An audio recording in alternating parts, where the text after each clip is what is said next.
Hey, what is up guys? Guitar Rock here, welcome back to another Blue Archive video. So let's talk about team building in this particular video because I think a lot of you guys have asked me regarding building a team specifically for general content. Now, if you guys are new to Blue Archive, ideally how you want to build a team is going to depend on a couple of things, a couple of factors on which content you're trying to tackle specifically. So we are going to cover that in this particular video, hopefully get into all the basics so that if you guys are new to the game, you are going to be able to tackle everything accordingly, right?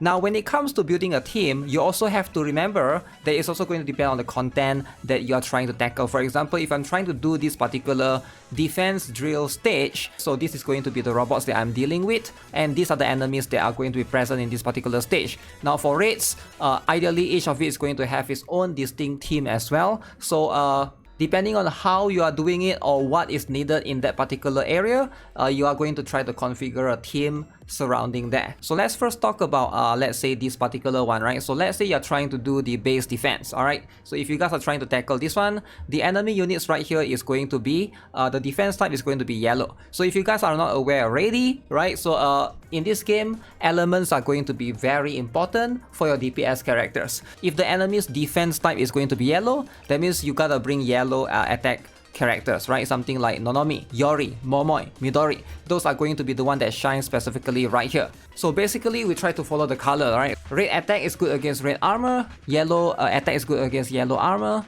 blue attack is good against blue armor, and sonic attack is good against purple armor, right? So there's 4 elements, right? 200% is going to be the weak one.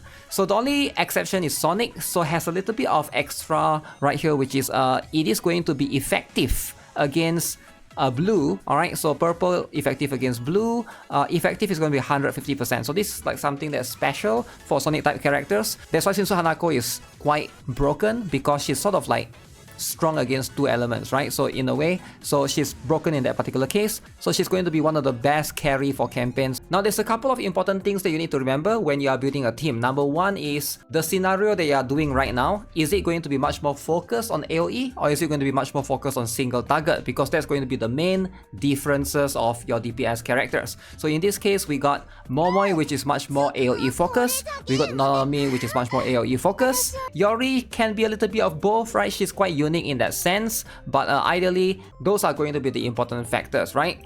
Now, one more thing to take note of is going to be regarding the terrain. Alright, terrain is going to be something that you want to consider as well. Now, for your DPS characters, especially in a terrain that's at their disadvantage, they tend to do less damage. So that's also going to be something that you have to keep in mind. However, generally, if you already have the particular element, alright, element takes priority above the terrain advantage, right? If you have the correct element, for example, you are trying to use the red type against the red enemies, so you don't have to worry as much about the terrain. Now, terrain is still going to be it's still going to give you bonus damage for sure, but it shouldn't be the top priority. It should be the second priority after the element, right? Like in a lot of situations, usually even if your characters aren't in an advantage of the terrain, for example Momoi right here, you can see this is neutral element, it's still going to be fine. Now, the one that you don't really have to care as much for terrain advantages is going to be for your tank. In most general content, you ideally want to have at least one tank to be able to help you with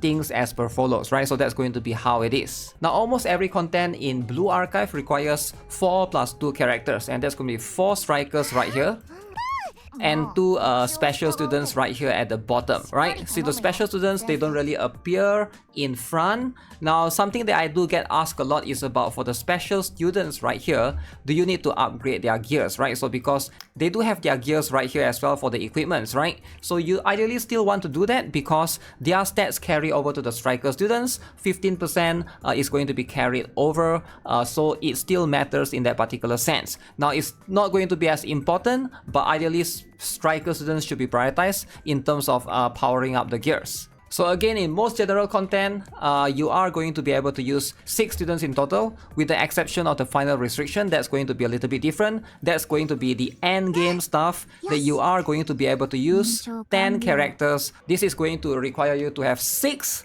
for the striker slot and 4 characters for the special slot. Now, this is going to be on a totally different league Obviously, I'm not going to focus that much on this particular one because I'm going to assume that most players that are watching this are going to be new to the game. Now, final restriction is going to be like the end game stuff.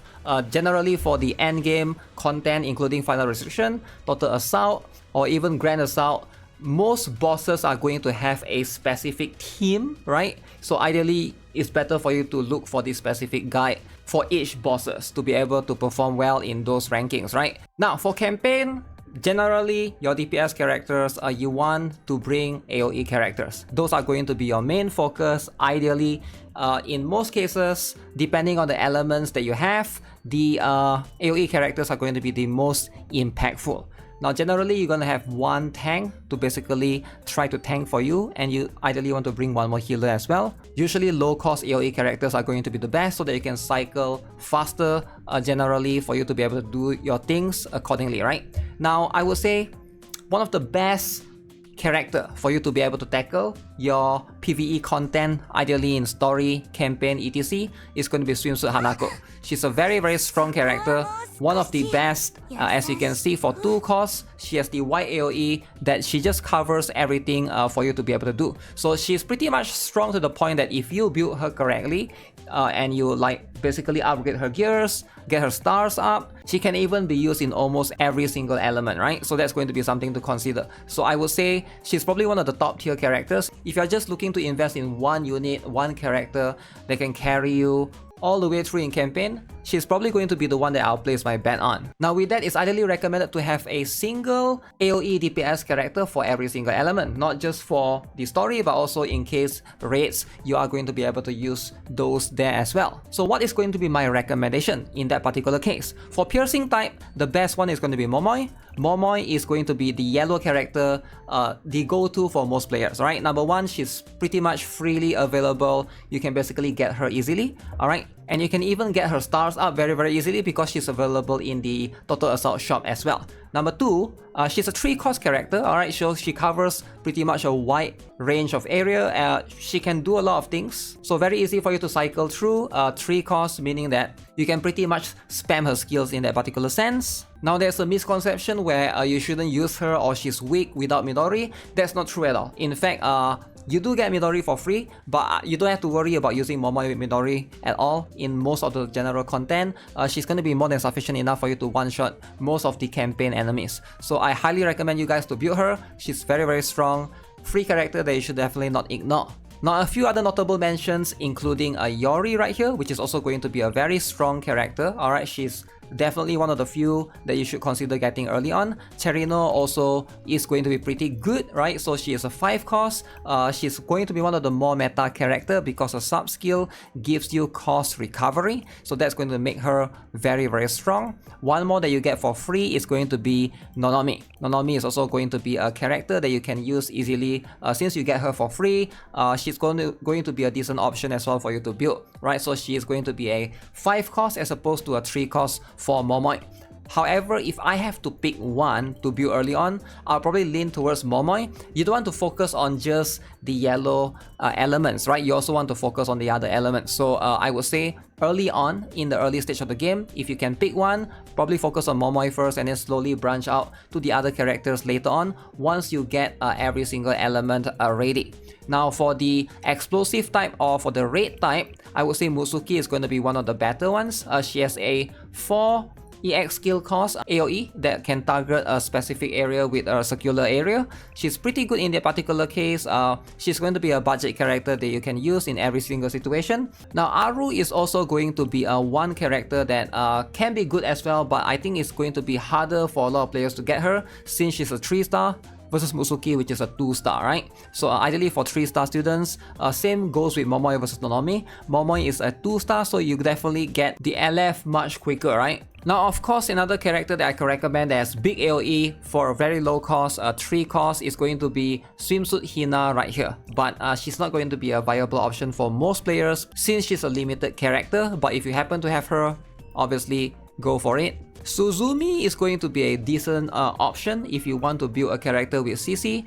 She is going to be a 4 cost as well. She can do decent damage in a circular area alongside with Akari as well with that particular case. Akari has the coverage of a circular area for you to be able to deal with things, but in most cases, Mutsuki is probably going to be enough, and Akari and Suzumi can be a little bit expensive for new players to build. I don't really recommend it as much, but if you want to, a special slot character that can do that for you is going to be Hibiki. She's a very viable option for a lot of players to consider building if you need an AoE explosive character. Now when it comes to blue or mystic option, now the options are definitely way more limited, especially for the lower rarity characters. I would say Chise is going to be one of the better choice. If you are a new player and you lack the other options, definitely she's pretty much one of the few only AoE characters that you can obtain at low rarity, right? Another good option, I would say Nuya Musuki, but she's a 3-star. Bani Asuna is also going to be a 3-star, and of course Swimsuit Koharu or Cycling Shiroko, these two are going to be circular area, but again, them being 3-star and Swimsuit Koharu being a welfare character, it's not going to be a viable option for most players. Now last but not least is going to be the Sonic type. Now this is going to be a little bit limiting, but Swimsuit Hanako is going to be the best one. If you don't have her, then Momiji is going to be a decent option. Alright, Momiji is going to be a very strong one at 4 costs. She should be able to get you in most content if you're trying to deal with Sonic type enemies. So those are going to be your DPS, and you're going to rotate them around depending on the situation. Now what about the tank? Ideally, the two best tank in the game is going to be Tsubaki and Yuuka. So ideally you only need one tank, you don't really need both of them together, and in most cases you just gotta pick one. I prefer Tsubaki because she's going to be a much more worthwhile investment for a lot of players, especially with a 4-cost taunt skill. This is going to be very relevant later on when you're trying to tackle raids, just because she can apply CC as well. Now Yuuka is going to be a very strong contender, but Yuuka is going to be a little bit more restrictive in terms of her upgrade. So she's going to be way stronger if you can get this particular unique equipment up or unique item up for her, right? So that's going to be a little bit harder for new players to access. But if you do have this, she's going to be very strong, and in fact she's one of the better tank to obtain for PvP purposes generally. Now if you're a new player, definitely consider building both Yuuka and Tsubaki. I always see a lot of players try to ignore them in their account. These two are going to be able to carry you in a lot of situations. Now there's going to be much more niche characters to build, like Asuko, Sukuyo, but it's generally hard for a lot of players to try to focus in that many characters early on, so try to focus on the main two first. Now ideally in most story content, you can basically use like 1 tank and 3 damage dealers, right? But if you're talking about tackling some very specialized content, for example in Total Assault or in Grand Assault, that's where buffers comes in, right? So depending on who you're trying to tackle. Now let's talk about the special students then. We're saving the best for last. Ideally this is going to be the most important one, the most impactful for a lot of new players if you're looking to tackle Blue Archive. There's a reason why characters like Kisaki, characters like Nuya Fuuka, and characters like Swimsuit Shiroko and Ryo, these are all the meta characters. So let's talk about cost regen. And ideally that's going to be the #1 rule. Ideally you want to have cost regen. Maybe you can get away with not having them in story or campaign content, right? But in most raids generally, or in a battle that lasts longer, this is going to be something that's very important. Now cost regen is going to be the sub skill for some of the special students that has them, and this particular thing does not stack. You cannot put 2 special students that has this ability. So for example, Kisaki and Swimsuit Shiroko has this. I cannot put both of them to stack this to 40%. So ideally, one of the requirements is to have at least this particular one, the cost regen. So this is going to be very important. So depending on how you want to do it, you gotta build your team around that. So as far as I know, Himari has cost regen as well. We also have Shiroko Swimsuit. We have Kisaki with that particular one, and of course Nuya Haruka also have the cost recovery right there. So that's going to be very important, which is why you're going to generally see something along the lines of Kisaki and Ryo being meta. Alright, the reason why is because Ryo does not have that particular one, but Ryo has a different sub skill, and that's going to be boost to allies attack by 17.3%. And you'll notice this across all these special students.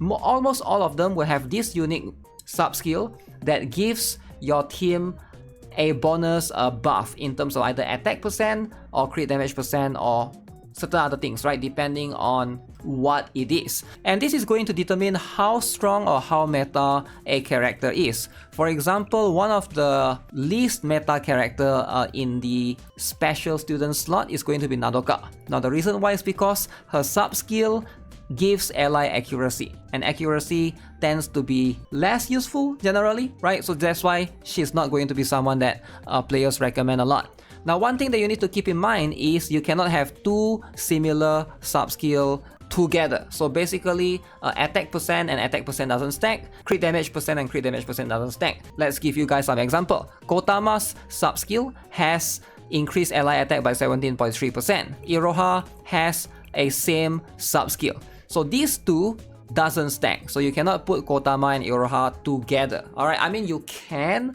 but it's not going to be efficient. So ideally you want to build your team around that as well. So that's going to be something that's very, very important. So the more common combination will be something like Kotama and Hibiki, because Kotama gives you the attack percent buff for sub-skill, but Hibiki gives you crit damage percent. So therefore you get both the attack percent and crit damage percent, so enabling you to obtain both offensive sub-skill at once. Now this only applies to sub-skill, right, which is the same type of sources from the buff. So if you guys are worried, Kotama's EX skill also boosts attack. Now this one do stack with the sub-skill. So different sources can stack, but the same source, which in this case is sub-skill, it does not stack. So keep that in mind. So that's going to be something that you want to try to look carefully as well when you are making a team. So ideally, this is going to be something to keep in mind for the special students. It's very, very important because you want to maximize the sub-skill effects, right? Now, let's talk about the most important topic then, which is healers, right? Ideally, early on, one of the best healer that you can use is going to be Serena. I believe until today, she's still one of the best healer that you can use in the game because she's a 2-cost healer. And she does two things. Number one, she heals a single target character, usually your tank. Number two, she allows that particular character to move to a specific location. So she's one of the best healer that you can use in the game. I would highly recommend you guys to build Serena. She's very easy to get up to 5 stars or even UE50 if you want to, right? So that's going to be how it is. For early game content, ideally you should definitely build her. She's very, very strong. You can put her alongside with Kotama. Now something like this would be something that a lot of players can consider building. Alright, so you have your tank, and then you got your yellow or your piercing type DPS, and then for Suzu Hanako, she's going to be your sonic type DPS, and then your explosive type, and then you get one buffer, Kotama, and of course Serena right there. Now obviously this is just a sample of a formation that you can use in general content. It does depend on who you have in your account as well, etc etc. Now the healer slot is going to be a little bit complicated when it comes to Total Assault and Grand Assault, because we have meta buffers such as Kisaki, especially she's very, very much needed for the cost regen, and also going to be very much needed for the EX skill damage dealt by one ally. Alright, so this is going to be very, very important. We also are going to need Rio in that particular case. So she is going to be able to give us the sub-skill, is going to give us attack percent boost, but the important one is going to be this particular one. For 2 costs, she can duplicate an EX skill. You are forced to use the healer right there in the striker slot, right, if you ever need a healer, right? So the best striker healers right now in the game is probably going to be Koharu, right? She's the best because she's much more accessible to most players. One of the Total Assault Grand Assault shop, you can basically use her for 3 costs, and she's an AoE heal, can also do damage as well. But if you need a single target character, then it's going to be either Kokona or Mary Pop Idol, depending on who you have. Mary Pop Idol is going to be a limited character, limited student, but Kokona is going to be a single target that is going to be much more accessible to most players. So this is going to be the 2 that you will see depending on the situation, right? Now, because of how valuable both Kisaki and Ryo is moving into the meta right now, I do think that that's going to spike up Dress Aru's usage, because she's going to be one of the few characters that can give you buffs in this particular case. So she's going to be a crit damage buffer. Alright, so one of the few characters that can do that. Now some players might be asking, what about Camping Hair, right? Because her banner was right there recently. So right now she is going to be an attack percent buffer, and because she's an attack percent buffer, she doesn't stack with Ryo's buffs, right? So Ryo also gives attack percent right here as well, which is 51%. Now it is going to be less than how much Camping Hair is giving. However, you cannot stack both so it's better to just put Dress Aru just to get the crit damage percent buff. So we have all of the buffs, attack percent, crit damage percent, and also in this case Kisaki's EX skill damage increase. So that's going to be how it is. Moving on into the raids, and then the DPS is going to be swapped depending on who or what boss you are fighting against. Now again, I urge you guys to watch this specific guide depending on the boss that if you guys are looking to tackle the specific Grand Assault or Total Assault boss, because that's going to be much more specialized, and I don't think I can cover all of those in this video. I don't want to make this video too long. So yeah, I do think that this is going to pretty much cover the basics of team building for Blue Archive. Hopefully you guys understood the entire concept of it. It should be simple enough, but if you have any questions, let me know in the comment section below. So with that being said, that's gonna be it. Subscribe, give this video a like, and I'll see you guys in the next one. Have a nice day. Goodbye.